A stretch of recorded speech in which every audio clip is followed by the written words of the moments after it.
Hello students, welcome to VT NEET Academy, Vettithamil NEET Academy.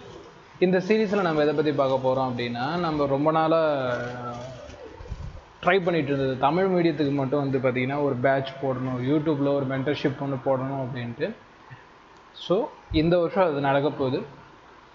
Physics and chemistry, biology 3 சப்ஜெக்ட்டுக்கும் throughout Tamil மீடியத்துக்கு full லெக்சர்ஸ்னால் A to Z JE லெவலில் தமிழில் கொஷின்ஸை translate பண்ணி NEET questions தமிழ்லேயே நடத்தாத நீட் கொஷின்ஸையும் ட்ரான்ஸ்லேட் பண்ணி தமிழில் நடத்துகிறதோட சரியா ப்ளஸ் JE லெவல் கொஷின்ஸும் ட்ரான்ஸ்லேட் பண்ணி தமிழில் உங்களுக்கு இந்த சீரீஸில் VT NEET Academyல அப்லோட் பண்ணுவாங்க. ஸோ யார் யாருக்கு வந்து நான் கடினமாக படிக்கணும், நீட் எக்ஸாம் அப்படிங்கிறது எனக்கு ரொம்ப ரொம்ப கஷ்டம், எனக்கு வந்து இந்த கோச்சிங் அகாடமி ரிலேட்டடாக நான் போய் ஜாயின் பண்ணி படிக்க முடியாது சார் அப்படின்னு சொல்கிறவங்களுக்கு இந்த யூடியூப் மென்டர்ஷிப் ரொம்ப யூஸ்ஃபுல்லாக இருக்கும். ஏனோ தோணுன்னு இருக்காது, ஃபுல் எஃபெக்டிவாக இருக்கும். ரெண்டாவது, இந்த யூடியூப் சீரீஸை தொடர்ந்து ஃபாலோ பண்ணுற ஸ்டூடெண்ட்ஸ் இந்த 1 year ஜேர்னியில் நடத்த போகிறோம். 1 yearக்கு வீடியோ அப்லோட் பண்ண போகிறோம். இந்த 1 year த்ரூ யார் யார் இந்த ஜேர்னியில் வந்து பார்ட்டிசிபேட் பண்ணுறீங்களோ மறக்காமல் கமெண்ட் பண்ணுங்கள். ஏன்னா எப்போ ஃபுல் டெஸ்ட் ஆரம்பிக்கிறோம் அவங்களுக்கு ஃபுல் டெஸ்ட்டும் ஆஃப்லைனில் ப்ரொவைட் பண்ணுவோம். ஸோ நிறைய விஷயங்கள் அகாடமிக் ரிலேட்டடாக தமிழ் மீடியம் ஸ்டூடெண்ட்ஸ்க்கு அண்ட் கோச்சிங் அகாடமி போக முடியாத மாணவர்களுக்கு தமிழ் மீடியத்து ஸ்டூடெண்ட்ஸுக்கு நம்ம பண்ணுறோம். இங்கிலீஷ் மீடியம் ஸ்டூடெண்ட்ஸ்க்கு நம்ம ஆஃப்லைனில் கிளாஸஸ் கண்டக்ட் பண்ணுறோம். தமிழ் மீடியம் ஸ்டூடெண்ட்ஸ்க்கு இந்த மென்டர்ஷிப் ரொம்ப யூஸ்ஃபுல்லாக இருக்கும். Right, okay. இப்போ நம்ம வந்து பார்த்திங்கன்னா ஃபிசிக்ஸில் ஃபஸ்ட் லெசனான அளவீட்டியல், அலகுகள் மற்றும் அளவீட்டியல்னு சொல்லிட்டு லெசன் ஆரம்பிக்கலாம். பியூராக தமிழில் தான் இருக்க போகுது. ஸோ அதனால் இங்கிலீஷ் மீடியம் ஸ்டூடெண்ட்ஸ்க்கு இது அந்தளவுக்கு அட்வான்டேஜாக இருக்காது. இப்போ தமிழ் மீடியம் ஸ்டூடெண்ட்ஸ்க்கு ஒரு வார்ம் வெல்கமாக இருக்கும் ஃபிசிக்ஸை பற்றி நம்ம தெரிஞ்சுக்கிறதுக்கு. சரி, ரைட், ஓகே. இப்போ நம்ம வந்து பார்த்திங்கன்னா கிளாஸஸ் ஆரம்பிக்கலாம். ரைட், இந்த சீரீஸ் எப்படி இருக்கும் அப்படின்னா, இப்போ அலகுகள் அளவீட்டியல் ஆரம்பிக்கிறோம். யூனிட் அண்ட் மெஷர்மெண்ட் இங்கிலீஷில் சொல்லுவோம். இந்த லெசன் அப்படியே தொடர்ந்து பார்ட் 1, பார்ட் 2, பார்ட் 3, பார்ட் 4 சொல்லிட்டு மணிக்கணக்கில் இந்த லெக்சர்ஸ் இருக்கும். நீங்கள் 1 year ப்ரிப்பேர் பண்ணுறீங்க அப்படின்னா மட்டும்தான் இது யூஸ்ஃபுல்லாக இருக்கும். ஷார்ட்கட்டில் நீங்கள் படிக்கிறீங்கன்னா கிராஸ் மாதிரி நம்ம ஃபியூச்சரில் அப்லோட் பண்ணலாம். அதை ஃபாலோ பண்ணுங்கள். Through out A to Z நான் படிக்கணும், இப்படி படித்தா மட்டும்தான் நீட் சம் போட முடியும். அந்த ஸ்டூடெண்ட்ஸ்க்கு, ஹார்ட் ஒர்க் பண்ணக்கூடிய ஸ்டூடெண்ட்ஸ்க்கு, ஆப்பர்ச்சுனிட்டி கிடைக்காத ஸ்டூடெண்ட்ஸ்க்கு மட்டும்தான் இந்த மென்டர்ஷிப். மற்றபடி டைம் பாஸ் பண்ணுறவங்களுக்கு இது ஒர்க் அவுட் ஆகாதமா, வீடியோ ஆரம்பிக்கிறப்பே சொல்லிட்டேன், சரியா?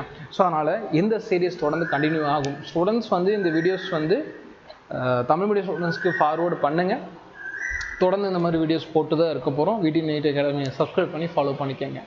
சரி, ஓகே, ரைட்.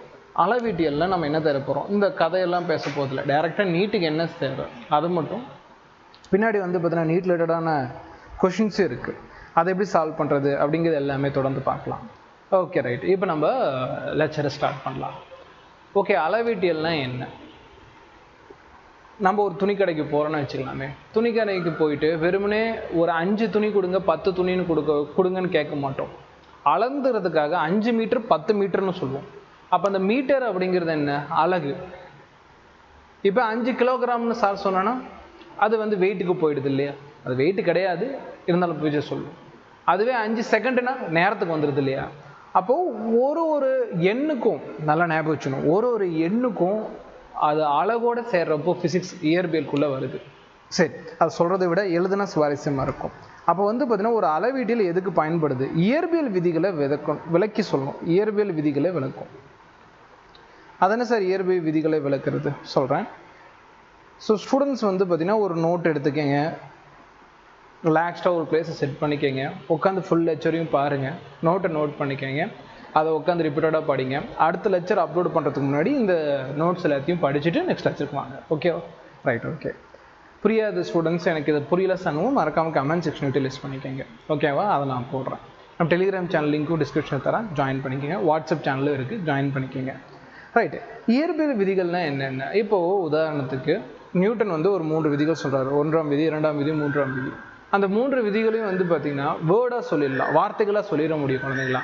ஆனால் அந்த வார்த்தையை ஒரு ஈக்குவேஷனாக எழுதணும், ஒரு சமன்பாடாக எழுதினா மட்டும்தான் வேறு சூழ்நிலைகளுக்கு அதை பயன்படுத்த முடியும்.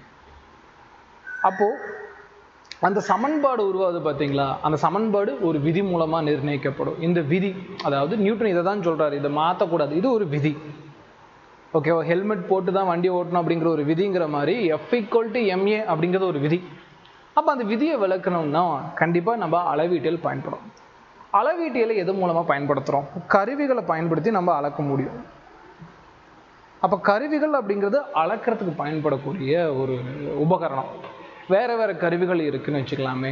இப்போ நீங்கள் நீளத்தை அளக்கிறதுக்கு வந்து பார்த்திங்கன்னா நம்ம ஸ்கேல் இருக்குது பார்த்தீங்களா, அந்த மாதிரி ஒரு மீட்ரு டேப் இருக்கிற மாதிரி, அதே மாதிரி வெயிட்டு போகிறதுக்கு தராசு ஆகட்டும், இந்த மாதிரி வேறு வேறு விஷயங்களை அளக்கிறதுக்கு கருவிகள். அப்போ இந்த கருவிகளோட உதவி கொண்டு இயற்பியல் விதிகளை விளக்கிறதுக்கு நம்ம படிக்கக்கூடிய ஒரு பிரிவு தான் அளவீட்டியம். சரி, இந்த அளவீட்டியில் பொறுத்த வரைக்கும் எது நமக்கு தேவை? முக்கியமான பாயிண்ட், ஒரு எண் தேவை. இந்த ஒரு எண் அப்படிங்கிறது என்ன சார்? 0ல் ஆரம்பித்து 1 2 3 4 இது வரைக்கும் நமக்கு தெரிஞ்ச எல்லா எண்களையும் சேர்த்துக்கலாம். இந்த எண் மட்டும் வந்துச்சுனாக்கா நல்லா ஞாபகம் வச்சுக்கணும், ஒரு எண் தனிமையாக அது எக்ஸிஸ்ட் ஆச்சு, சும்மா தனிமையாக மட்டும் வந்துச்சு அப்படின்னா அது கணிதத்துக்கு உட்படும். ஒரு எண் மட்டும் வந்துச்சு அப்படின்னா நமக்கு எதுக்கு உட்படுன்னு கேட்டிங்கன்னா கணிதம். சில நேரத்தில் இந்த எண் இயற்பியல்லையும் வரும், சில நேரத்தில் வெறும் எண் இயற்பியல்லையும் வரும். என்ன சார் சொல்கிறீங்க? இயற்பியலில் வரக்கூடிய எண்கள், அதாவது ஒரு எண் இயற்பியலுக்கு உட்படலாம் அப்படின்னு சில அளவுகள் இருக்குது. என்னென்ன அளவுகள் இருக்குது? ஃபார் எக்ஸாம்பிள் ஒளி விலகல் எண்ணுக்கு நான் எழுதி வச்சுக்கணும். ஒளி விலகல் என்னன்னா ஃபியூச்சரில் நான் சார் என்னென்னு சொல்லித்தரேன், இப்போதைக்கு நோட்ஸ் எழுதிக்கிங்க. ஒளி விலகல் எண். வேறு என்ன சார் எக்ஸாம்பிள் இருக்குது? மின்காப்பு மாறிலி. இதெல்லாம் வெறும் எண்ணாக வரும் பட்சத்தில் மின் காப்பு மாறிலி, இதெல்லாம் எண்களாக வந்தாலும் கணிதத்தை தாண்டி இயற்பியலுக்கு பயன்படும். சரிங்க சார். மற்றபடி வேறு எந்தெந்த இடத்துல சார் எண் பயன்படும்?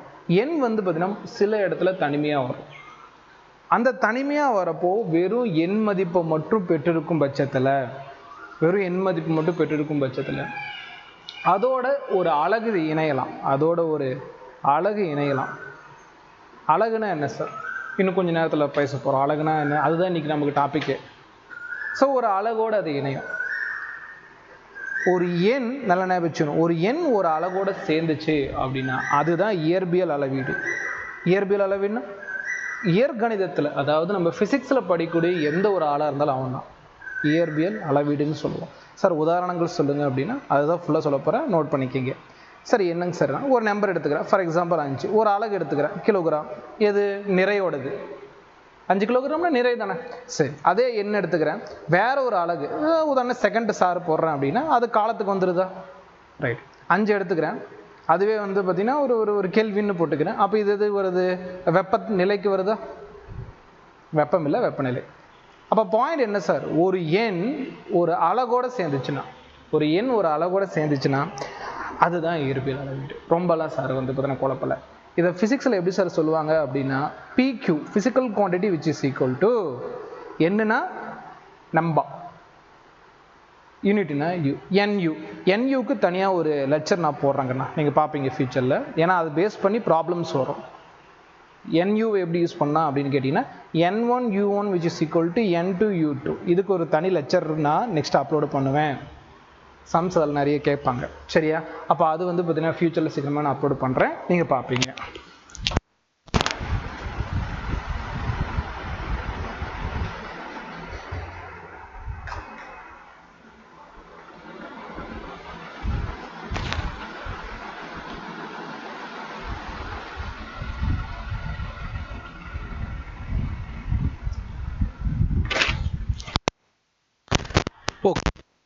இது ஒரு இயற்பியல் அளவீடு. சில நேரங்களில் இதோட திசையும் சேர்ந்து வரும் கணக்கலாம், இதோட திசையும் சேர்ந்து வரும். எண், அலகு, அதோட திசை, இதுவுமே இயற்பியல் அளவு தான். ஒரு எண், அதோட அலகு இன்ட்டு அதோட திசை, இதுவுமே வரும். இதே நம்ம என்னன்னு சொல்லலாம்னா ஒரு இயற்பியல், ஒரு ஃபிசிக்ஸ்குள்ளே வரக்கூடிய ஒரு அலகு தான், ஒரு அளவீடு தான். எப்படி சார்? ஒரு எக்ஸாம்பிள் கொடுங்க. ஒரு நம்பர், ஃபார் எக்ஸாம்பிள் 10, அலகு ஒரு மீட்டர், திசை என்னன்னு சொல்லலாம்னா எக்ஸ் டைரக்ஷன். அப்போ 10 மீட்டர் அவன் எக்ஸ் டைரக்ஷனில் போயிட்டு இருக்கான்னு அர்த்தம். அது என்ன சார் டைரக்ஷன், அது என்னென்ன இப்போதைக்கு நான் குழப்பலை, இதெல்லாம் ஃபியூச்சரில் சார் சொல்லித்தரேன். நமக்கு தேவை எண், அலகு, திசை, இது 3 சேர்ந்து வந்துச்சுன்னா இதுக்கு பேர் திசையன்னு சொல்லணும், வெக்டர் இல்லையா? வெக்டார்னு சொல்லணும், ஞாபகம் வச்சுக்கணும். இதுவே எண்ணும் அலகும் தனியாக வந்துச்சுன்னா எண் மதிப்புன்னு மட்டும் சொன்னால் போதுமா? எண் மதிப்புன்னு மட்டும் சொன்னால் போதும், வேறு எதுவும் சேர்த்துக்க தேவையில்லை. ஸ்கேலார்னு சொல்லலாம். இங்கிலீஷில் ஸ்கேலார், தமிழ்லேயே இது படித்து தான் வச்சாகணும். ஏன்னா நமக்கு நீட்டு மொழிபெயர்ப்பில் ஸ்கேலாருங்கிற வார்த்தையே வருது. சரியா? நோட்ஸ் எழுதிக்குவீங்களா? நோட்ஸ் எழுதி ரிவிஷன் பண்ணுவீங்களா?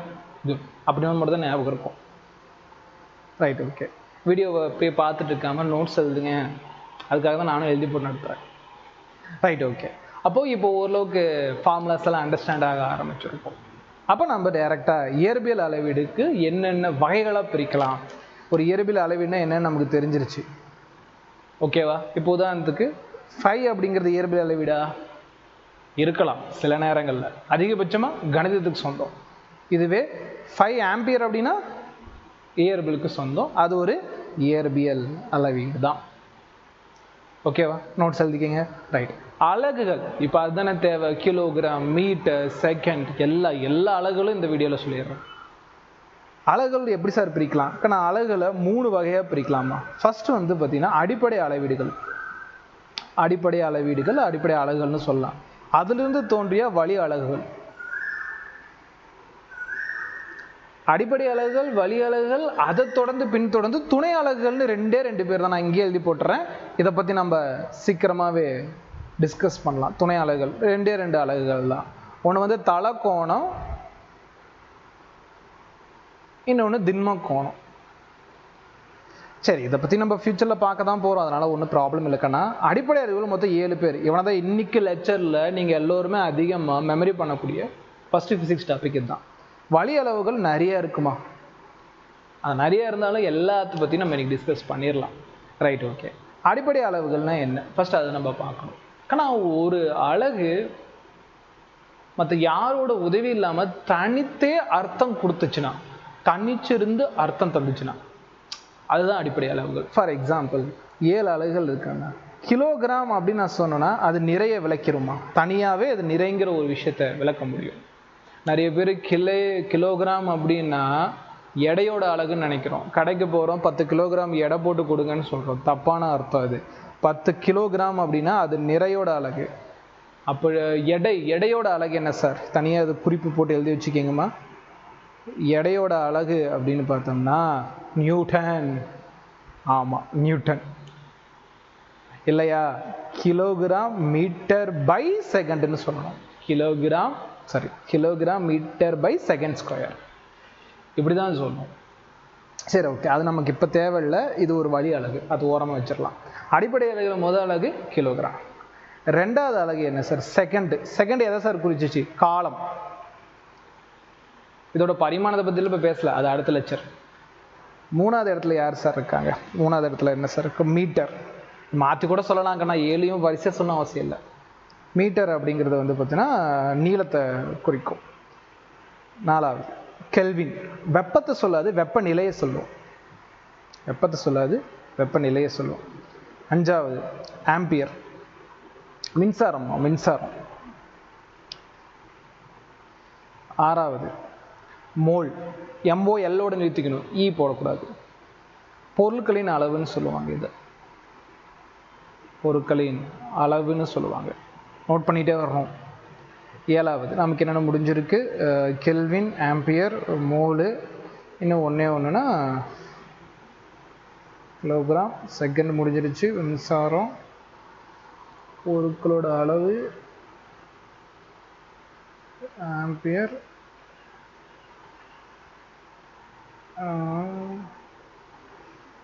மொத்தம் 7 அலகுகள் தானே.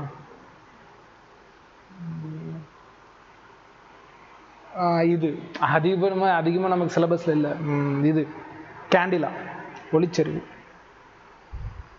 அவ்வளோதான். சரியா போச்சு. மொத்தம் 7 அடிப்படை அலகுகள். என்னென்ன? நிறை, காலம், நீளம், வெப்பநிலை, மின்சாரம், பொருட்களின் அளவு, ஒளிச்செறிவு. ஸோ இது எல்லாமே நமக்கு தேவையான 7 அடிப்படை அலகுகள். ஞாபகம் வச்சுக்கணும். இதை பயன்படுத்தி நம்ம மற்ற அலகுகள் சொல்லுவோம். இந்த கேண்டிலா மட்டும் வந்து பார்த்திங்கன்னா அதிகப்படியாக நம்ம ஃபிசிக்ஸில் வேலை செய்யாது. இது ரொம்ப ரொம்ப குறைவான பயன்பாடு மட்டும்தான் நமக்கு சொல்ல போனால் எங்கேயுமே இருக்காது. ஏன்னா ஒளியை பற்றி படிக்கக்கூடியது வந்து முப்பரிமாணம் நமக்கு சிலபஸில் கிடையாது. அப்போ கேண்டிலா வந்து பார்த்திங்கன்னா நமக்கு பெருசாக தேவை கிடையாது. ஆனால் அது 7 அடிப்படை அலகுல ஒன்று நமக்கு கண்டிப்பாக தெரிஞ்சு வச்சுருக்கணும். ஈவனை வந்து இன்டென்சிட்டி படிக்கப்போ கூட, அதாவது செறிவுகளை பற்றி படிக்க கூட நமக்கு தேவைப்பட மாட்டான், மேக்ஸிமம் நமக்கு கிடையாது தான். சரி, அதனால தான் நமக்கு டக்குன்னு ரீகலெக்ட் ஆகலை. ஓகே, அப்போ வழியாளர்கள் யார் யார்? நிறைய நிறைய எக்ஸாம்பிள்ஸ் இருக்குது. ஒரு நோட்டு போட்டு எல்லாம் உட்காந்து படிங்க. நம்ம 1 இயருக்கு படிக்க போகிறோம். அதனால் இதை படிக்க மாட்டேன் அதை படிக்க மாட்டேன்னு ஃபஸ்ட்டு நீட் எக்ஸாமில் சொன்னீங்கனாலே நீங்கள் மாட்டிக்கிட்டீங்கன்னு அர்த்தம். எல்லாமே நான் அடிப்படையாக சொல்லித்தரேன். இப்போ நீங்கள் ஃபிசிக்ஸில் எப்படி பெருக்கிறது, வகுக்கிறது, மிக்கையிலேருந்து எப்படி மேலே கொண்டு போகிறது எதுவுமே தெரியலனாலும் சார் சொல்லித்தரேன். தயவு செஞ்சு படிங்க. அந்த 1 இயர் இந்த மென்டர்ஷிப் வந்து ஃபாலோ பண்ணுங்கள். ரைட், ஓகே, இது ரைட். இப்போ நம்ம இன்னுமே அடிப்படையாக நான் பேசிக்காக சொல்லித்தரேன். ஒரு 8வது ஸ்டூடெண்ட்டுக்கு எப்படி சொல்லித்தரேன்னா அதான் சொல்லி கொடுத்துட்ருக்கேன். இப்போ அடுத்து நம்ம தெரிஞ்சுக்க வேண்டியது வந்து வகுத்தலில் சில விஷயங்கள் தெரிஞ்சுக்கணும். அப்புறம் நம்ம வழியாளர்கள் பார்க்கலாம். வகுத்தல்னா எல்லாருக்கும் தெரியும். இப்போது 5/4 வகுத்தல், இது ஓகே. அதே ஃபிசிக்ஸில் கொஞ்சம் வகுத்தலை பயன்படுத்தணும்னா, இப்போ உதாரணம் மீட்டர் பை செகண்ட். எம்னா மீட்டர், எஸ்னா செகண்ட். சில பேர் எம்னா என்னன்னு சொல்லுவாங்கன்னா நிறைன்னு சொல்லுவாங்க. கிடையாது, ஷார்ட்டாக சொன்னால் மீட்டர். இது வந்து செகண்ட், காலம், நொடின்னு சொல்லுவாங்க. இப்போது மீட்டர் மேலே இருக்குது, எஸ் வகுத்தலில் இருக்குது. கரெக்டு தானே? இந்த வகுத்தலை எப்படி சார் எழுதலாம்? ஈக்குவல்லாம் எழுதுறது பாருங்கண்ணா. இப்போ வெறுமனே இது இப்படி இருந்துச்சுன்னா கீழே இருக்கணும் பாருங்கள். செகண்டோட தலை பவர்னு சொல்லுவாங்க. அப்படின்னா இங்கே பாருங்கள், அடுக்குன்னு கூட சொல்லலாம். இந்த இடத்துல என்ன இருக்குன்னு பாருங்கள். சார் எதுவுமே இல்லைன்னு அப்படின்னு நினச்சிங்கன்னா அந்த இடத்துல +1 இருக்குதுன்னு நீங்கள் நினச்சிக்கணும். அதில் எதுவுமே இல்லை அப்படின்னா +1 இருக்குதுன்னு அர்த்தம். அப்போ இப்படி எழுதிக்கலாமா? m/, கீழே +1. ஒரு வகுத்தலில் இருக்கக்கூடிய எந்த ஒரு காரணியும் மேலே போச்சுன்னா அதோட குறியீடு மாறும்.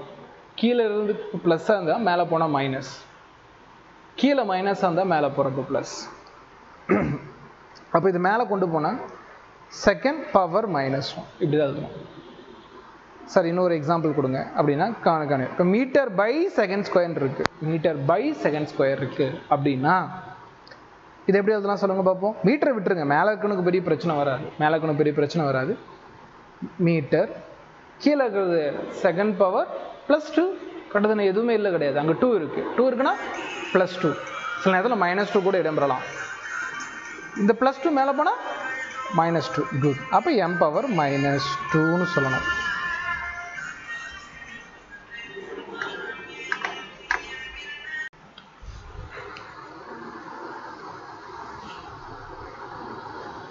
ரைட்.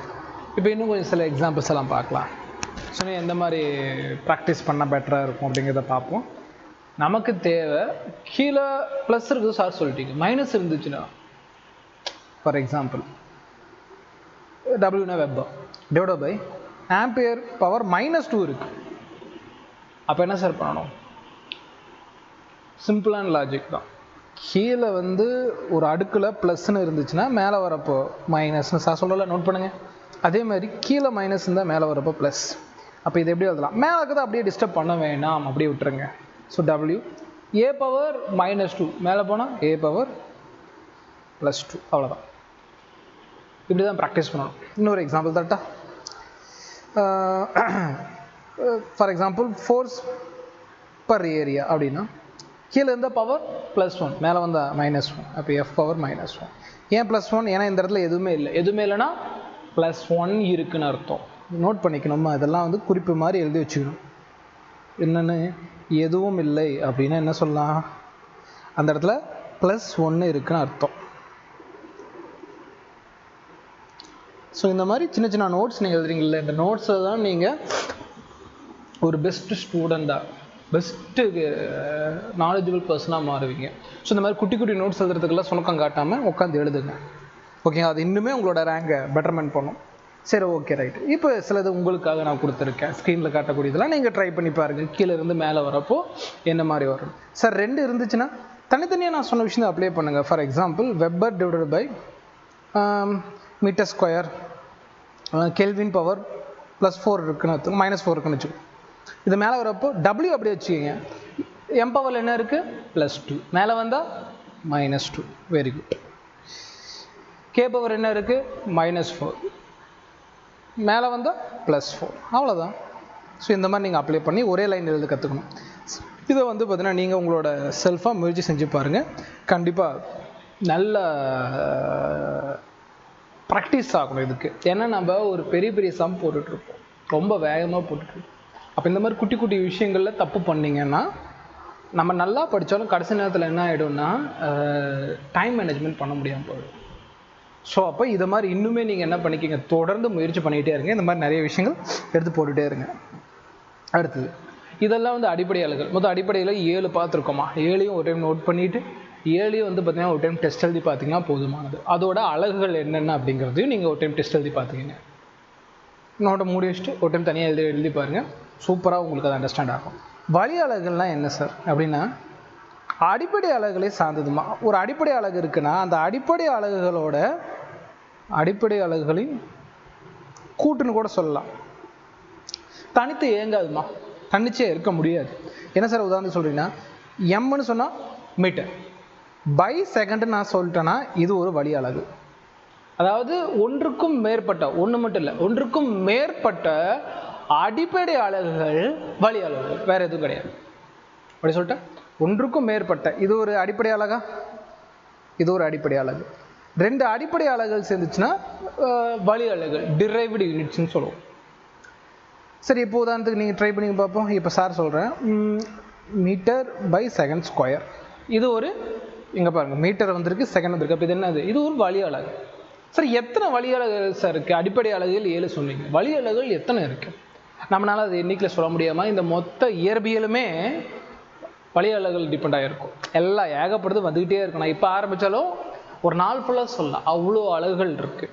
இருந்தாலும் நம்ம ஃபிசிக்ஸில் மேஜராக இன்றைக்கி டாஸ்கில் நீங்கள் என்னென்ன படிக்கணும் அப்படிங்கிற எல்லா விஷயத்தையும் நான் வழி அலகுகளும் சொல்கிறேன். ஒரு நோட் எடுங்க, கூட வந்து எழுதிட்டே வாங்க, ஓகேவா? ஒன்று ஒன்றா நான் என்னென்ன இருக்குது அப்படிங்கிறதும் அதில் நம்ம என்ன படிக்கணும் அப்படிங்கிறத சொல்ல போகிறோம். மெயின் பார்ட் ஆஃப் லெக்சருக்கு வந்திருக்கோம். ஸோ இன்னுமே கவனம் அதிகமாக கொடுங்க. இது வரைக்கும் நீங்கள் படித்தது ஒரு படினா, இனிமேல் வரது இன்னுமே அதிகமாக நீங்கள் படிச்சுக்கணும், ஓகேவா? ஒரு அழகாக ஆரம்பிக்கலாம். ஃபஸ்ட்டு வந்து பார்த்திங்கன்னா நம்ம பரப்பு. இது ஒரு இயற்பியல் அளவு. பரப்போட அழகு என்ன நோட் பண்ணிகிட்டே வாங்கம்மா. மீட்டர் பவர் +2 மீட்டர் ஸ்கொயர்னு சொல்லணும். சில பேர் ப்ரொனவுன்ஸ் பண்ண தெரியலன்னா நான் சார் சொல்லித்தரேன். இதை வந்து பார்த்திங்கன்னா ஸ்கொயர்னு சொல்லணும். ஸ்கொயர், 2னா ஸ்கொயர். மீட்டர் பவர், பவர்னா அடுக்கு, மீட்டரோட அடுக்கில் +2 இருக்குன்னு அர்த்தம். யாரோட அலகு? பரப்புக்கான எக்ஸாக்டான அலகுமா. இது தெளிவாக நோட் பண்ணிக்கணும். அடுத்து வந்து என்ன சார், பருமன். பருமன் என்ன சார்? பருமனோட அலகு என்ன சார்? சில நேரத்தில் பருமன்னு சொல்லலாம், கன அளவுன்னு கொடுக்கலாம். நம்ம ரெண்டுக்குமே தயார் நிலையில் இருக்கணும். இதோட அலகு என்னங்க சார்? பருமன்னு சொல்லலாம், அலகுன்னு சொல்லலாம். மீட்டர் அடுக்கில் +3, மீட்டர் பவர் +3. அடுத்து அடர்த்தி. அடர்த்தி என்ன சார் சொல்லலாம் அப்படின்னு கேட்டிங்கன்னா, அடர்த்தியோட அலகு என்ன சார் அப்படி கேட்டிங்கன்னா, kilogram divided by metre power cube. ஓகேவா சார்? இதோட சூத்திரங்கள் இப்போ நான் சொல்கிறது எல்லாமே நீங்கள் அலகுகளுக்காக மட்டும் தான் படிக்க போகிறீங்க. ஆக்சுவலாக பரப்புனா என்ன, பருமன்னா என்ன, கன அளவுனா என்ன, அடர்த்தினா என்னங்கிறது அடுத்தடுத்த லெக்சரில் தனிப்பட்ட முறையில் டீட்டெயிலாக சார் சொல்லித்தரேன். இது ஜஸ்ட் ஒரு என்ன எப்படி சொல்லலாம்னா, அலகுகளுக்கான லெக்சராக மட்டும் தான் நீங்கள் கவனிக்கணுமே தவிர்த்து, அலகுகளில் மட்டும் தான் நீங்கள் படிக்கணுமே தவிர்த்து மற்ற எதையுமே நீங்கள் கவனம் செலுத்த தேவையில்லை. அடுத்து அதிர்வெண். அதிர்வெண்ணோட அலகு என்ன சார்? 1 divided by second. இது எப்படி எழுதலாம் இல்லையா? செகண்ட் பவர் -1ன்னு எழுதலாம். ஏன் சார்? இதோட பவரில் என்ன இருக்குது? எதுவுமே இல்லைன்னா +1. கீழே இருந்தால் +1, கீழே கூடியது +1, மேலே வந்தால் -1. அப்போ 1 டிவைடட் பை செகண்ட்னு சொல்லலாம், இல்லை செகண்ட் பவர் மைனஸ் சொல்லலாம், -1 சொல்லலாம். இது அதிர்வெண். அடுத்து வந்து திசை வேகம். திசை வேகம்னு குறிப்பிடலாங்கன்னா இல்லையா, வேகம்னு குறிப்பிடலாம், தப்பு ஒன்றும் இல்லை. இதோட அலகு மீட்டர் பை செகண்ட். இதோட அலகு மீட்டர் பை செகண்ட். வேகம், திசை வேகம் எல்லாமே இது ஒரே ஃபார்முலா தான். அடுத்தது முடுக்கம். அப்படின்னா என்ன அர்த்தம்லாம் தேவையில்லைக்கான, ஏன்னா தனித்தனி ரீதியில் ரொம்ப டெப்த்தாக நான் இந்த 1 இயர் டீச் பண்ண போகிறேன். ஸோ அப்போ போக படிச்சுக்கலாம். அப்போ அதிர்வெண் அப்படின்னு கேட்டிங்கன்னா மீட்டர் பை செகண்ட் ஸ்கொயர். அதிர்வெண்ணுக்கு மீட்டர் பை செகண்ட் ஸ்கொயர். அடுத்து வந்து விசை. விசையோட அலகு நியூட்டன். இது தனிப்பட்ட ரீதியில் ஞாபகம் வச்சுக்கோங்க இல்லையா? நியூட்டன் எப்படி சார் சொல்லலாம்? நியூட்டனில் எப்படி சார் சொல்லலாம்? Kilogram metre divided by second ஸ்கொயர்னு சொல்லலாம். நியூட்டனை kilogram into metre by second square சொல்லலாம். ரொம்ப ரொம்ப ரொம்ப ரொம்ப முக்கியமான ஒன்று, மெமரி பண்ணி வச்சுக்கோங்க. கூடி சீக்கிரமாக அடுத்த லட்சத்தில் இதை பற்றி தெளிவாக நான் சார் சொல்லித்தரேன். அடுத்து வந்து பார்த்தீங்கன்னா கணத்தாக்கு. அடுத்து வந்து பார்த்தீங்கன்னா கணத்தாக்கு. கணத்தாக்கு என்ன sir? Kilogram metre by second. Sir உந்தம் இதெல்லாம் நீட்டில் கேட்டதுக்குன்னா அது நான் உள்ளே கொடுத்துட்றேன். இது கேட்பான், இது கேட்க மாட்டேன், A to Z நான் கொடுத்துட்றேன். உந்தத்துக்கு kilogram divide by metre, kilogram divide by second. கணத்தாக்கு உந்தத்துக்கு ஒரே அழகு தான், ஞாபகம் வச்சுக்கணும். அடுத்தது திறன். திறனுக்கு என்ன sir formula? Kilogram metre power square divide by second, திறனுக்கான ஃபார்முலா. அடுத்து வந்து பார்த்தீங்கன்னா அழுத்த தகைவு. சில நேரத்தில் தகைவுன்னு கூட சொல்லுவான், குழம்பிடக்கூடாது. என்ன சார் சொல்லலாம்? நியூட்டன் பை மீட்டர் ஸ்கொயர்னு சொல்லலாம் இல்லையா? நியூட்டன் இடத்துல நீங்கள் என்ன பண்ணிக்கலாம்? Kilogram divide into metre by second ஸ்கொயருங்கிற இந்த டைமென்ஷன் ஃபார்முலாவையும் நீங்கள் தாராளமாக பயன்படுத்தலாம். அடுத்து திரிபு. கணக்கு ரொம்ப ரொம்ப முக்கியம், நீட்டில் கேட்டது. திரிபுக்கு எந்த வகையான அலகுகளும் கிடையாது, இதுக்கு அலகு கிடையாது. ஸோ இது தனியாக யூனிக்காக இருக்கா? அப்போ நீட்டில் கேட்பான். அடுத்து வந்து பார்த்தீங்கன்னா மீட்சி குணகம். தகைவுக்கு என்ன ஃபார்முலா சொன்னேன்? அதே தான், நியூட்டன் பை மீட்டர் ஸ்கொயர். நியூட்டனுங்கிற இடத்துல kilogram metre divide by second square அப்படியே யூஸ் பண்ணுங்க இந்த இடத்துல. அடுத்து வந்து பரப்பு இழுவிசை. பரப்பு இழுவிசை, பரப்பு இழுவிசை நியூட்டன் பை வெறும் மீட்டர், அவ்வளோதான். அடுத்து வந்து பார்த்தீங்கன்னா பரப்பு ஆற்றல். பரப்பு ஆற்றல் அப்படிங்கிறது நியூட்டன் பை மீட்டர்னு சொல்லலாம் இல்லையா? சார் இதை வந்து எனக்கு அடிப்படை அலைகளில் சொல்லிக் கொடுங்க அப்படின்னா, ஏன்னா நியூட்டன் அடிப்படை அலைகள் இல்லை இல்லையா அப்படின்னா, நீங்கள் எல்லாத்தையும் கால்குலேட் பண்ணி பார்த்தீங்கன்னா newton divide by second power -2 வகுத்தலில் செகண்ட் பவர் -2 வரும். கீழே -2 மேலே போனால் +2. குட். அடுத்து வந்து திசைவேக சரிவு. அதாவது நீங்கள் 1 year படிக்க வேண்டிய எல்லாத்தோட ஃபார்முலாக்கான யூனிட்டையும் கொடுத்துட்றேன், தெளிவாக படிங்க. இதில் இல்லாத இது மேக்ஸிமம் இருக்காது, எல்லாத்தையும் கவர் பண்ணிடுவேன். பட் இல்லைனாலும் அந்தந்த லெக்சரில் விடுபட்டது எல்லாத்தையுமே கவர் பண்ணுவோம். ஏன்னா ஒரு முதல் லெக்சர் ரொம்ப அதிகமாக தர தேவையில்லை, மேஜராக நீங்கள் படிக்க வேண்டிய ஒரு 70-80 யூனிட் கொடுத்துட்றேன்.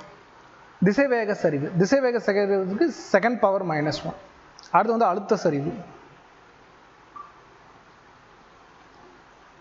அழுத்த சரிவுக்கு என்ன சார் ஃபார்முலா?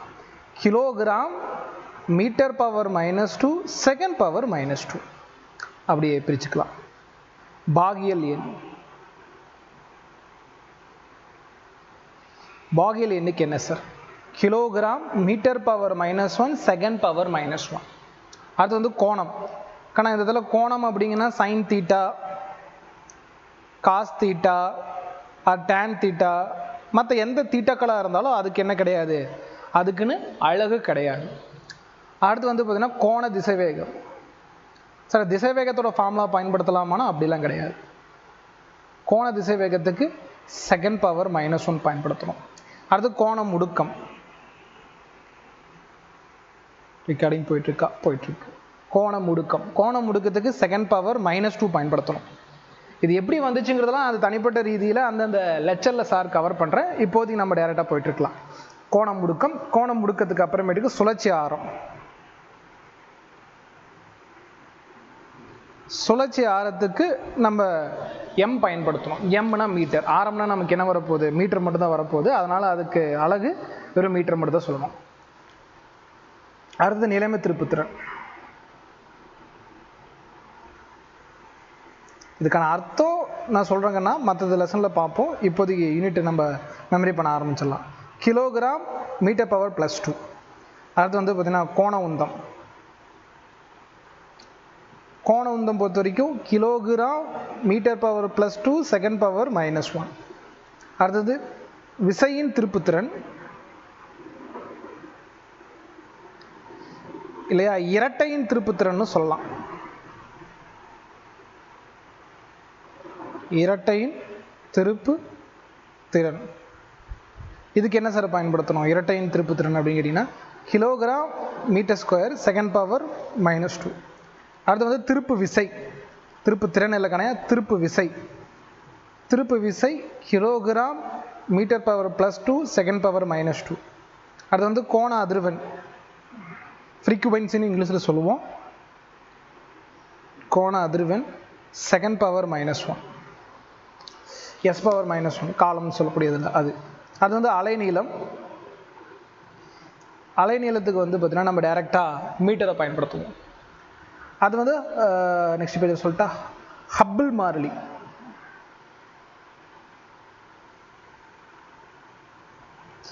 ஹப்பிள் இந்த மாறிலின்னு சொல்கிறேன் இல்லையா, அந்த இடத்தோட யூனிட் ரொம்ப ரொம்ப முக்கியங்கண்ணா. ஜென்ரலாக நம்ம இயற்பியலுக்கு பயன்படுத்துறதுலேயும் ரொம்ப ரொம்ப முக்கியம். ஹப்பிள் மாறிலி அப்படிங்கிறது செகண்ட் பவர் -1ஓட முடிக்கிறோம். சிம்பிளாக நீங்கள் என்ன சொல்லலாம், செகண்ட் பவர் -1ஓட முடிச்சுக்கலாம். ஸோ அதுதான் ஹப்பிள் மாறிலி. அடுத்து வந்து பார்த்தீங்கன்னா அலைசெறிவு.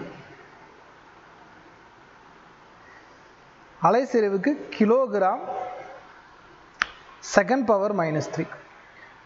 அது வந்து கதிர்வீச்சு அழுத்தம். கதிர்வீச்சு அழுத்தத்துக்கு formula kilogram metre power -4 into second only. அது ஆற்றல் அடர்த்தி.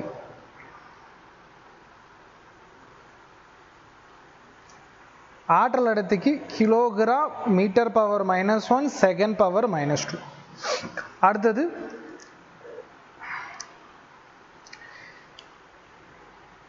மாறுநிலை திசைவேகம். மாறுநிலை திசைவேகம். மாறுநிலை திசைவேகத்துக்கு மீட்டர் செகண்ட் பவர் -1. அடுத்தது வெப்ப ஆற்றல், ஹீட் எனர்ஜி. ஆனால் வெப்ப ஆற்றல், இயக்க ஆற்றல், நிலையாற்றல் எல்லாத்துக்கும் ஒன்றே தான். நார்மலான ஆற்றல்னாலும் okay,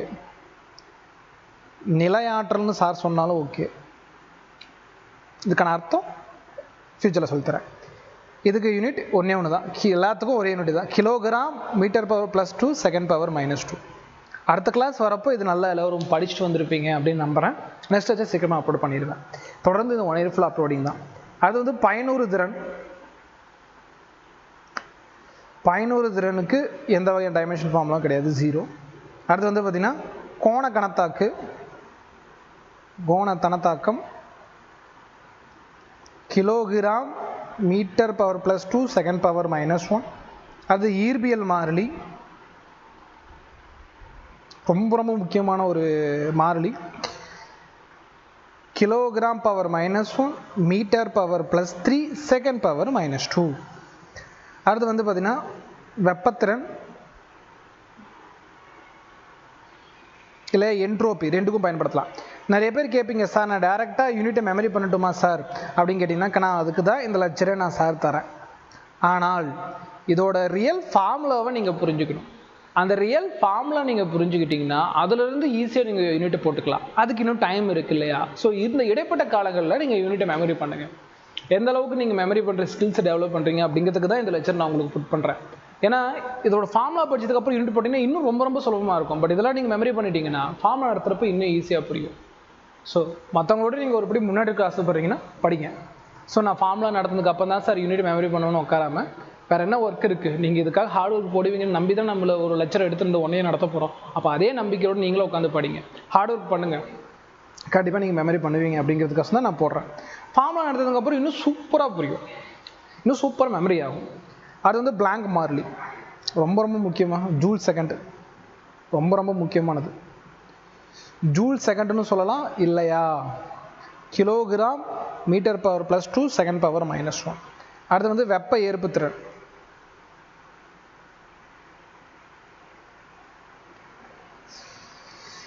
metre power +2 second power -2 K power -1. அது வந்து உள்ளுறை வெப்பம்.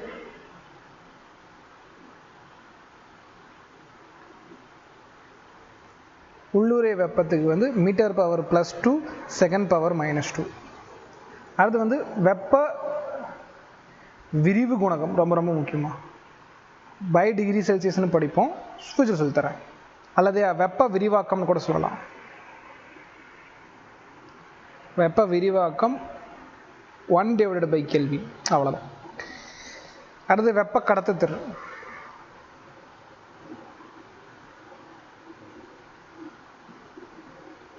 வெப்ப கடத்தும் திறன் சொல்லலாம். Kilogram metre second power -3 kilogram power -1. அடுத்து பரும குணகம். Kilogram metre divided by second square. அது மைய நோக்கு முடுக்கம்.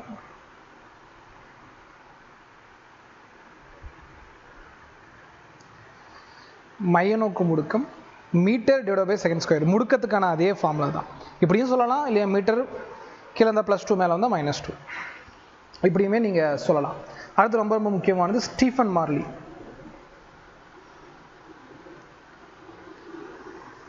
Stephen Marley weber divided by metre square இல்லையா, கிலோகிராம் பவர் +4 ஆர் இல்லையால் kilogram second power -3 kelvin power -4. அடுத்து வந்து பார்த்தீங்கன்னா வியன் மார்லி, வெயின் மார்லின்னு கூட சொல்லலாம், அது உங்கள் ஒரு ப்ரொனன்சியேஷன் எப்படி வேணால் பண்ணிக்கலாம். மீட்டர் இன்ட்டு கெல்வின், அவ்வளோதான், மீட்டர் இன்ட்டு கெல்வின். ரொம்ப ரொம்ப முக்கியமான இன்னொன்று பொதுவாயு மாறிலி, ஆறுன்னு சொல்லுவோம், அதெல்லாம் அடுத்த கிளாஸில் சார் சொல்லித்தரேன். இப்போது யூனிட்டை பார்த்துட்டே வரலாம். பொது வாயு மாறிலி கிலோகிராம் டிவைடட் பை மோல் கெல்வின்னு சார் சொல்லுவேன். சில புத்தகங்கள் இல்லை, சில இடத்துல பயன்படுறப்போ ATM litre divided by mole கெல்வின்னு சொல்லலாம்.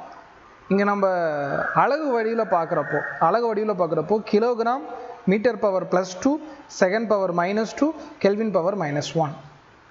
அடுத்து மின்னூட்டம் 12th வந்தாச்சு.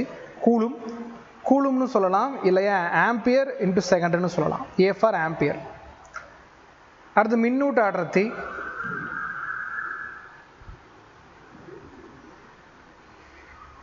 அடர்த்தி கூலும் டிவைடட் பை மீட்டர் ஸ்கொயர்னு சார் சொல்லுவேன். இல்லைங்கிற பட்சத்தில் மீட்டர் பவர் -2 இன்ட்டு ஆம்பியர்னு சொல்லலாம், மீட்டர் பவர் -2 இன்ட்டு ஆம்பியர்னு நீங்கள் தாராளமாக சொல்லலாம். அடுத்து நெக்ஸ்ட் என்ன இருக்குது, மின்னழுத்தம் இருக்குது. வோல்ட்டுன்னு சொல்லலாம், ஆர்.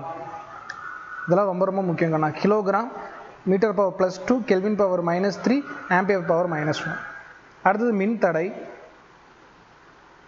ஓம் அப்படின்னு சொல்லலாம், ஓம்னு உச்சரிக்கணுமா, ஓம் இல்லையா, kilogram metre power +2 second power -3 ampere power -2. அடுத்து மின்தேக்கு திறன், இதோட அலகு ஃபேரட் இல்லையா. நமக்கு இங்கே அலகு வடிவில் தேவைன்னா metre power +2 second power +4 ampere power +2 kilogram power -1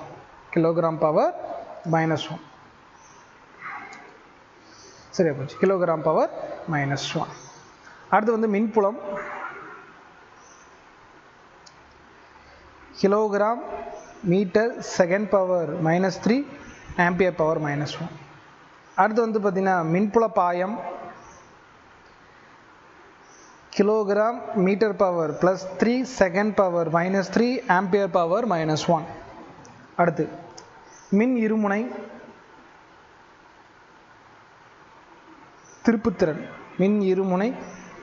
திருப்புத்திறன் மீட்டர் செகண்ட் ஆம்பியர். அடுத்து மின் உட்புகுத்திறன்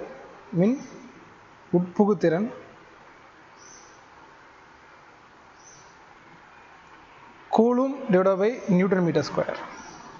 அடுத்து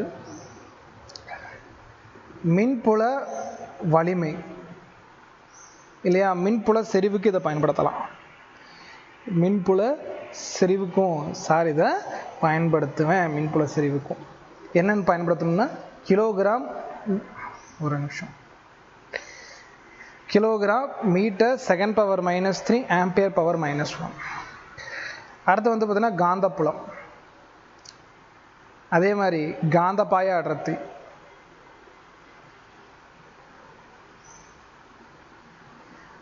இல்லையா, காந்த தூண்டல், இது எல்லாத்துக்கும் ரொம்ப ரொம்ப முக்கியமான அலகு kilogram metre power +2 second power -2 ampere power -2. அடுத்து வந்து மின் தூண்டல்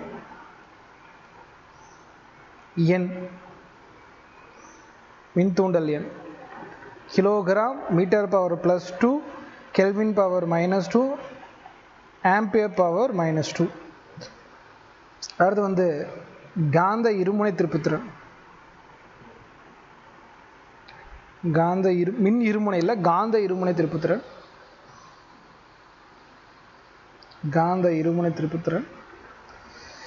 மீட்டர் பவர் ஸ்கொயர் ஆம்பியர். அடுத்து காந்தமாக்கலோட அலகு மீட்டர் பவர் -1 இன்ட்டு ஆம்பியர். அடுத்தது வெற்றிடத்தின் விடுதிறன், அது உட்புகுத்திறன் ஆல்ரெடி சொல்லிட்டோம் தான், உட்புகுத்திறன்னு சொல்லலாம் இல்லையா, வெற்றிடத்தில் விடுதிறன்னு சொல்லலாம். விடுதிறன் மாறிலி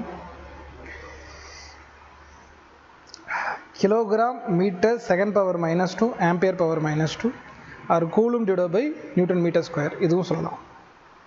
அடுத்தது வெற்றிடத்தின் விடுதிறன் மாறிலி இல்லை, இப்படி வராது. விடுதிறன் மாறிலி எப்சிலான் நாட்னு சொல்லுவோம். விடுதிறன்னு சொல்லலாம் இல்லையா, உட்புகுத்திறன்னு சொல்லலாம்.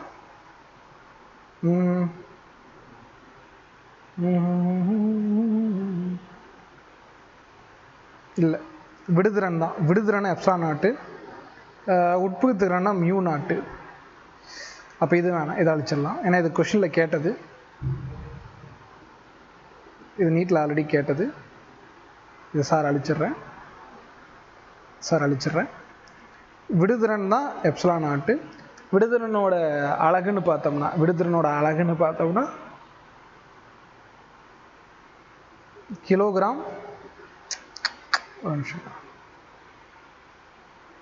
Kilogram power -1 metre power -3 second power +4 ampere power +2 இல்லையா, coulomb divided by newton metre square. இது வெற்றிடத்தின் விடுதிறன். அடுத்தது வெற்றிடத்தில் உட்புகுத்திறன் மாறிலி kilogram metre second power -2 ampere power -2. Right, இது வந்து பார்த்தீங்கன்னா உட்புகுத்திறன் மியூ நாட்னு சொல்லுவோம். இதெல்லாம் ஞாபகம் வச்சுக்கங்க, ஃப்யூச்சரில் ஏன்னு எக்ஸ்பிளைன் பண்ணுறேன். அடுத்தது ஒளிவிலகல் எண். ஒளிவிலகல் எண்ணுக்கு எந்த வகையான அலகும் கிடையாது. அடுத்து பாரடே மாறிலி, second into ampere mole power -1. அடுத்தது அலை எண் m பவர் -1. அடுத்து வந்து பார்த்தீங்கன்னா திறன் காரணி அல்லது Q காரணி, அலகு இல்லை. அடுத்தது மின்தேக்கியின் மின்மறுப்பு kilogram metre square second power -3 ampere power -2. அடுத்தது மின் தூண்டியின் மின்மறுப்பு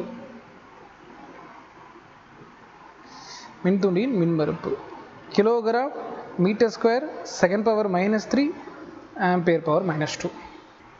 ரைட், ஓகே. இப்போது இத்தனை அலகுகள் சார் சொல்லி கொடுத்துருக்கீங்களே, இதை நான் எழுத மெமரி பண்ணட்டும் அப்படின்னு கொடுத்தனா அடுத்த வகுப்பு வரப்போ கொஞ்சம் கம்மியாக ஹோம்ஒர்க் தருவோம், போக இன்க்ரீஸ் பண்ணிக்கலாம்.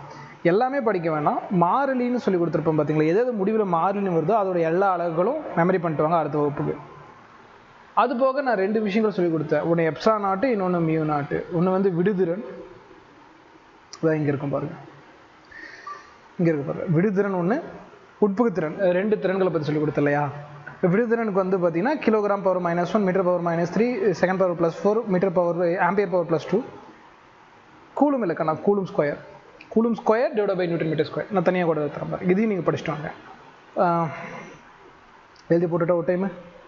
ஃபஸ்ட்டு வந்து பார்த்தீங்கன்னா வெற்றிடத்தின் நோட் பண்ணிக்கேங்கண்ணா, இதுவும் நெக்ஸ்ட் கிளாஸ் வரப்போ படிச்சுட்டு வாங்க. வெற்றிடத்தின் விடுதிறன் மாறிலின்னு கூட சொல்லலாம். இதையும் எப்சிலான் நாட், இது எப்படி சார் ப்ரொனவுன்ஸ் பண்ணுறதுன்னா எப்சிலான் 0 நாட்டுன்னு சொல்லணும், எப்சிலான் நாட். இதோட அலகு என்ன சார் அப்படின்னு பார்த்தோன்னா coulomb square divide by newton metre square சொல்லலாம். ஓகேவா, இது நல்லா ஞாபகம் வச்சு, ரொம்ப ரொம்ப இம்பார்ட்டன்ட். அடுத்தது வெற்றிடத்தில் விடுதிறன் மாதிரி உட்புகுத்திறன் இருக்கு.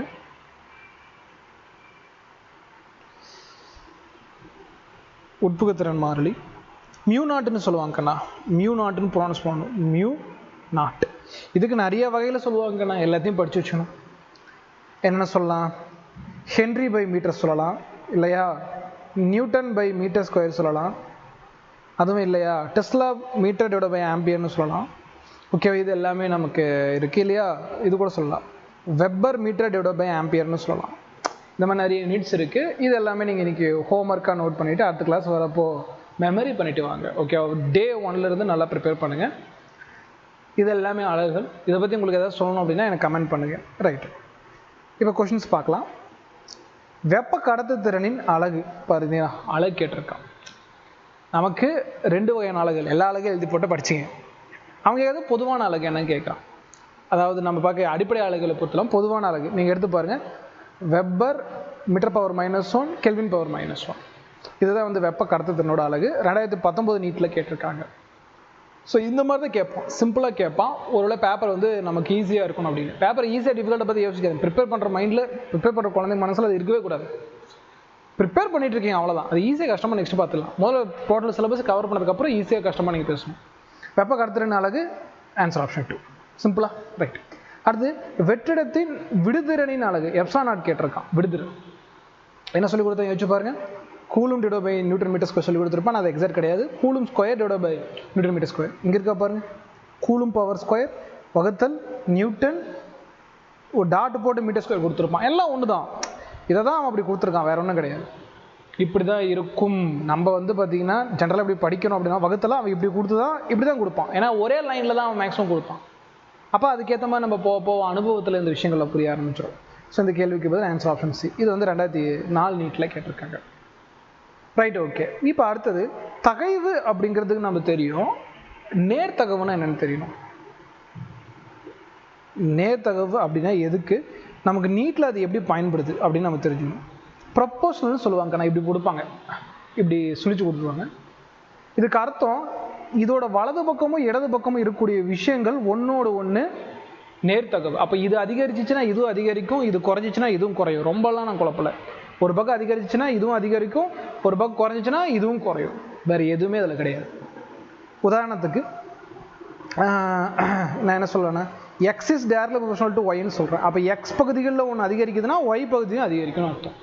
இந்த ப்ரொப்போஷனல் வந்து பார்த்தீங்கன்னா சமன்பாட்டுக்கு பயன்படாதுமா. நம்ம ஒரு சமன்பாடு எழுதுகிறோன்னா இப்படி இருந்தால் கணக்கு போட முடியாது, அவ்வளோதான். அப்போ இந்த ப்ரொப்போஷனல் எப்பயுமே நம்ம நீக்கிறதுக்கு முயற்சி பண்ணணும். அப்போ என்ன சார் பண்ணுவோம் அப்படின்னு கேட்டிங்கன்னா, இந்த ப்ரொப்போஷனல் ரிமூவத்துக்கு மாறிலியை ஒன்று கொடுப்போம். இந்த நேர்த்தகவை குறிப்பு எழுதிக்கிங்கம்மா. நேர்த்தகவை நீக்க மாறிலி இட வேண்டும். அது என்ன சார் மாறிலி? எதோ ஆனால் இருக்கலாம், நான் கேன்னு சொல்கிறேன். இப்போ உதாரணத்துக்கு X directly proportional to Y அப்படின்னா இதை நீ ரிமூவ் பண்ணுறதுக்கு, இதை ரிமூவ் பண்ணுறப்ப ஈக்குவல் போட்டுக்கலாம். ரிமூவ் பண்ணுறதுக்காக கே போட்டு ஒய் போடுறேன். இதுதான் மாறிலி.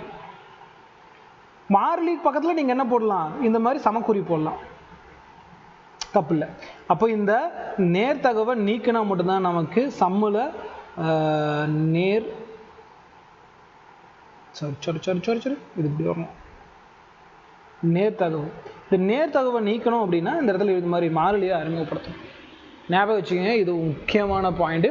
ஃபிசிக்ஸில் நான் ஒரு டைம் இனிமேல் சொல்ல போகிறேன் இந்த விஷயத்தை. நேர்த்தகவை நீக்கிறதுக்கு அந்த இடத்துல சமக்குறி போட்டு ஒரு மாறிலியை கொண்டு வரணும். சரி, ரைட், ஓகே. இப்போ இதை பயன்படுத்தி ஒரு சம் பார்க்கலாம். அலை ஏற்றியில் தடையுறு விசை திசை வேகத்திற்கு நேர்த்தகவில் உள்ளது. பிரிச்சுக்கணும். படிக்கிறப்ப இப்படி தான் நிறைய சம் நம்ம போடுவோம். அப்போ அப்படி நம்ம கேள்வி படிக்கிறப்போ வந்து பிரிக்கிற நாலேஜ் வந்துடும். இப்போ பயப்பட தேவையில்லை, நீங்கள் கேள்வி பாருங்கள். அலை ஏற்றில் தடையுறு விசை திசை வேகத்திற்கு நேர்த்தகவு. விசை திசை வேகத்திற்கு நேர்த்தகவு. விசை திசை வேகத்திற்கு நேர்த்தகவுனா இப்படி முடிஞ்சு. எனில் விகித மாறிலியின் அலகு. விகித மாறிலினா இது நீக்கிட்டு ஒன்று கொண்டு வரலையா, அதோட அலகு கேட்கலாம். சம் பாருங்க, நான் அடுத்த சொல்யூஷன் போடுறேன். உதாரணத்துக்கு விசை எதுக்கு நேர்த்தகவு, திசை வேகத்திற்கு நேர்த்தகவு அப்படின்னா இதில் வந்து நேர்த்தகவு மாறிலி, அது அந்த கேங்கிறதா மாறிலி கொண்டு வரணும்னா இது என்ன பண்ணணும், இது இதை நீக்கிடணுமா, நீக்கிட்டு அந்த இடத்துல என்ன பண்ணணும், சமக்குறி. கே போட்டால் அதுதான் மாறிலி. அதோட அழகு தான் கேட்குறான். ஒன்றும் இல்லை, சொல்லித்தரேன் பாருங்க. திசைவேகம் விசைக்கு என்ன அழகு சார் சொல்லி கொடுத்தேன், எடுத்து படிங்க. Kilogram metre divided by second square equal to K. திசை வேகத்துக்கு என்ன அழகு சொன்னேன், metre divided by second. Right. இந்த பக்கம் இது பெருக்கல்ல இருக்குது, இது வகுத்தல்ல இருக்குது. சமக்குறிக்கு இந்த பக்கம் வந்தால் பெருக்கல்ல இருக்கிறது வகுத்தலும், வகுத்தல்ல இருக்கிறது பெருக்கல வரும். இது எப்படின்னு தெரியலனா நான் அடுத்த வீடியோவில் சொல்லித்தரேன். இப்போ இது கவனிங்க. இந்த பக்கம் வந்துச்சுன்னா kilogram metre divided by second square. இதை இப்படியே எழுதிட்டேன். இதை பாருங்கள், வகுத்தில் இருக்கிறது பெருக்கல்லையும் பெருக்கல்ல இருக்கிறது வகுத்தல்லையும் வரும். Equal to K. ஒரு செகண்டுக்கு இந்த ரெண்டு கீழே வந்து 2 பேருக்கான மேலே ஒருத்தருக்கான ஒருத்தரை மட்டும் நான் கேன்சல் பண்ணிக்கிறேன். இந்த மீட்டருக்கு இதை நான் கேன்சல் பண்ணுறேன். ஒரே மாதிரி இருந்தால் எடுத்துடலாம். இது உங்களுக்கு புரியல அப்படின்னா தனியாக ஒரு வீடியோ வருது, வெயிட் பண்ணுங்கள். மீதி கேக்கு மட்டும் என்ன சார் ஃபார்முலா, என்னென்ன மீதி இருக்குது, கிலோகிராம் டிவைடட் பை செகண்ட். சாய்ஸில் இருக்கா? சரி சார் அப்படி இல்லைங்க சார் அப்படின்னா ஒன்றும் இல்லை. கிலோகிராம் டிவைடட் பை செகண்ட் எப்படி எழுதிக்கலாம், கிலோகிராம் கீழே என்ன இருக்குது +1, மேலே வந்தால் -1. சரியா போச்சா? நான் சொன்னது இப்படி தான் நீட்டில் தருவோம். ஓகேங்களா? ரைட். இதோட நமக்கு வந்து பார்த்திங்கன்னா ஃபஸ்ட்டு லெக்சர் முடிஞ்சு அடுத்த லெக்சர் வந்து பார்த்திங்கன்னா எஸ்ஐயோட பரிமாணம் அடுத்த டாப்பிக்குள்ளே போக போகிறோம். நீங்கள் நடத்துறது எல்லாத்தையும் படிச்சுட்டு நெக்ஸ்ட் கிளாஸ் நீங்கள் ப்ரிப்பேர் பண்ணிட்டு வாங்க. அதில் நம்ம டிஸ்கஸ் பண்ணலாம். தேங்க்யூ ஃபார் யூ வாட்சிங். வீடியோ நீட் அகாடமி சப்ஸ்கிரைப் பண்ணுங்கள். தேங்க்யூ.